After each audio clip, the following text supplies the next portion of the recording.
breakout sessions and then lunch. For the past 2 days, over 2,500 participants from 81 countries congregated in Rwanda's capital Kigali to discuss how to create a smart Africa using information and communication technologies. This is the second Transform Africa Summit since the initial one held 2 years ago. Africa has been touted as the most dynamic continent in the world with a great potential to benefit from ICT.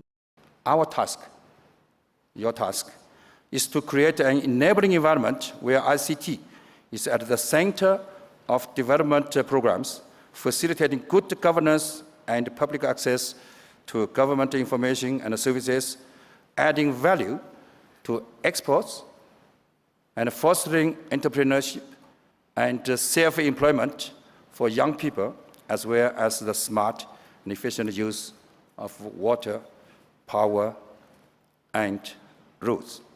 And the one network area affected in the East African region was hailed as an example of how ICT innovations can boost inter-regional trade. Today, we are able to communicate between Uganda, Kenya, Rwanda, and South Sudan. And as I say, I come here to Rwanda with the SIM card from South Sudan, and I use it to communicate within the 4 countries. So this is an indication of how we can move together.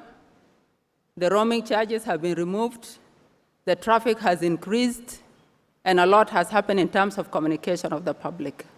So this is really an indication of the revolution of how ICT is impacting our lives.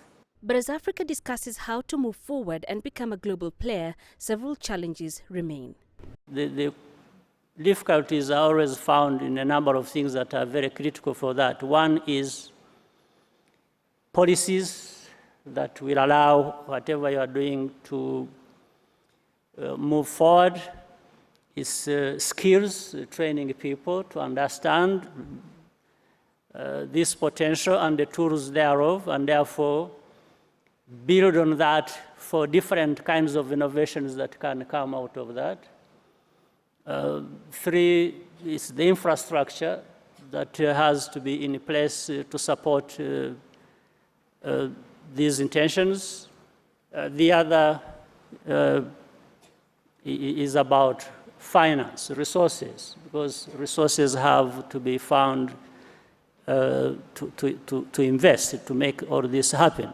I think as we move forward in the Smart Africa agenda, it's critical now for us to squarely address the issue of broadband. Because I think for us in the ICT sector, as we move forward today and always, the new chorus should always be our liberation and our effective participation in that new world order is going to be brought about by broadband, broadband, broadband.